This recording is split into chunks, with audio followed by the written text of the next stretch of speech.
Hi, today we're going to be reading Two Bad Ants by Chris Van Allsburg.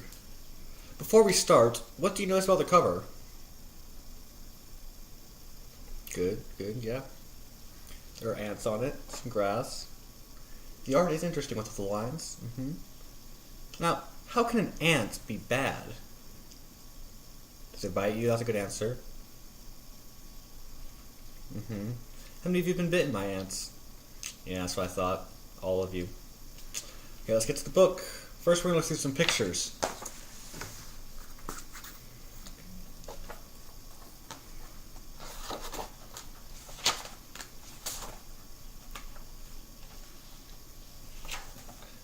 Right here it says, they marched into the woods. Is this really a forest, or... No, it's grass. Because the ants are small.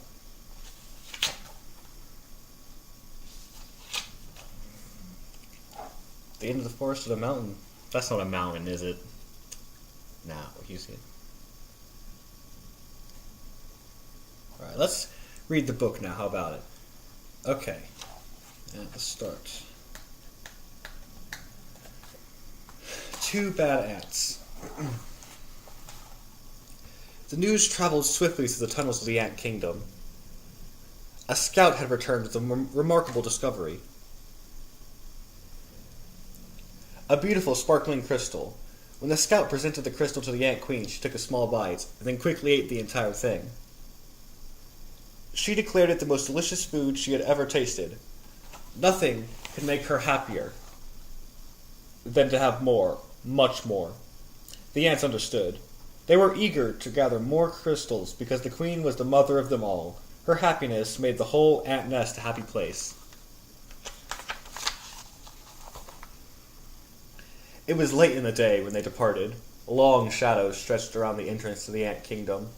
One by one, the insects climbed out, following the scout, who had made it clear. There were many crystals where the first had been found, but the journey was long and dangerous. They marched into the woods that surrounded their underground home. Dusk turned to twilight, and twilight to night. The path they followed twisted and turned, every bend leading them deeper into the dark forest.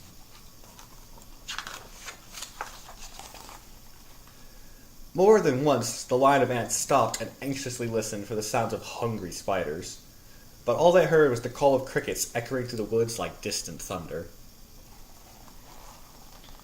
Dew formed on the leaves above.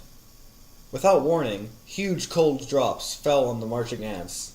A firefly passed overhead that, for an instant, lit up the woods with a blinding flash of blue-green light.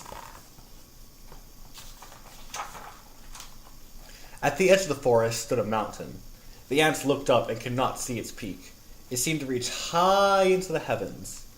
But they did not stop. Up the side they climbed, higher and higher.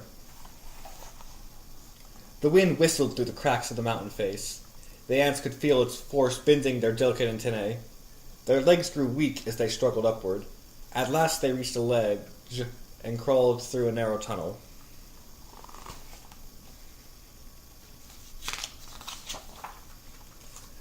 When the ants came out of the tunnel, they found themselves in a strange world. Smells they had known all their lives, smells of dirt and grass and rotting plants, had vanished. There was no more wind, and, most puzzling of all, it seemed that the sky was gone. Where do we think they are now? Look at the pictures.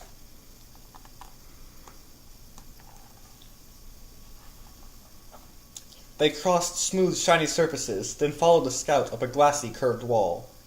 They had reached their goal. From the top of the wall they looked below to a sea of crystals. One by one the ants climbed down to the sparkling treasure. Quickly they each chose a crystal, then turned to start the journey home. There was something about this unnatural place that made the ants nervous. In fact, they left in such a hurry that none of them noticed the two small ants who had stayed behind. What do we think they're going to be bringing back?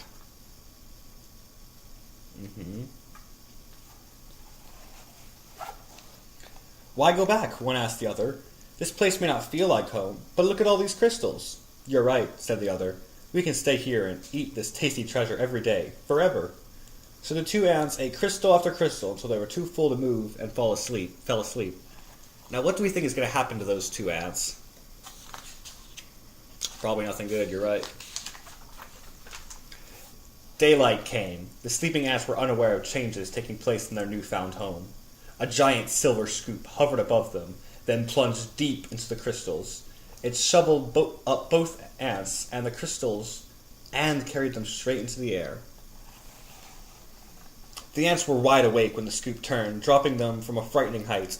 They tumbled through space in a shower of crystals and fell into a boiling brown lake.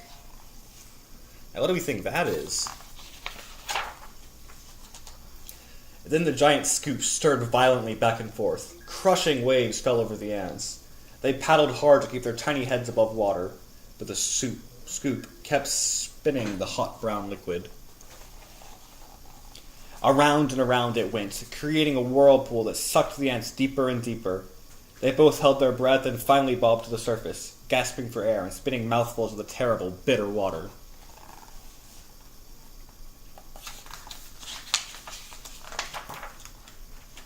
What is that? Then the lake tilted and began to empty into a cave. The ants could hear the rushing water and felt themselves being pulled towards the pitch-black hole. Suddenly the cave disappeared and the lake became calm. The ants swam to the shore and found the lake had steep sides. They hurried down the walls that held back the lake. The frightened insects looked for a place to hide, worried that the giant scoop might shovel them up again. Close by they found a huge round disc with holes that could neatly hide them.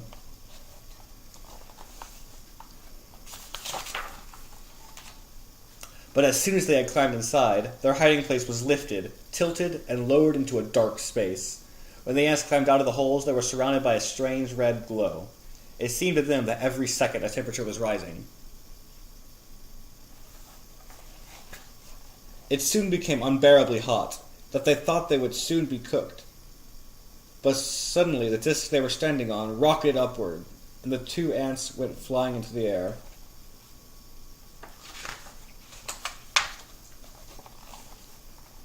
They landed near what seemed to be a fountain, a waterfall pouring from a silver tube.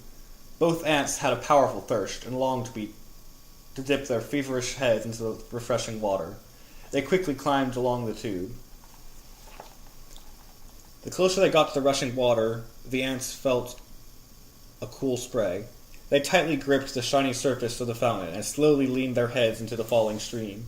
But the force of the water was much too strong.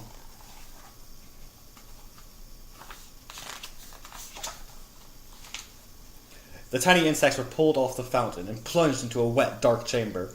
They landed on half-eaten fruit and other soggy things. Suddenly the air was filled with loud, frightening sounds. The chamber began to spin. The ants were caught in a withering storm of shredded food and stinging rain. Then, just as quickly as it had started, the noise and spinning stopped. Bruised and dizzy, the ants climbed out of the chamber.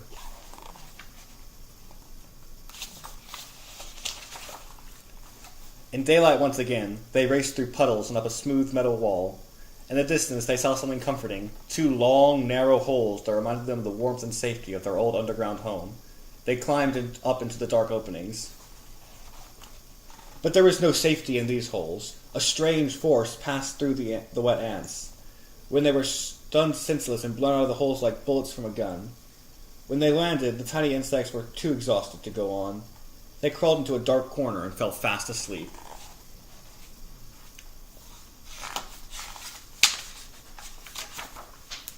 Night had returned when the battered ants awoke to a familiar sound, the footsteps of their fellow insects returning for more crystals. The two ants slipped quietly to the end of the line. They climbed the glassy wall and once again stood amid their treasure, but this time they each chose a single crystal and followed their friends home. Standing at the edge of their ant hole, the two ants listened to the joyful sounds that came from below. They knew how grateful their mother queen would be when they gave her their crystals. At that moment, the ants felt happier than they'd ever felt before. This was their home. This was their family. This is where they were meant to be.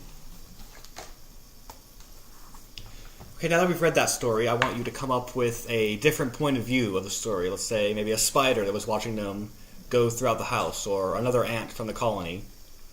I want you to write, draw, or maybe act out the scene that you come up with.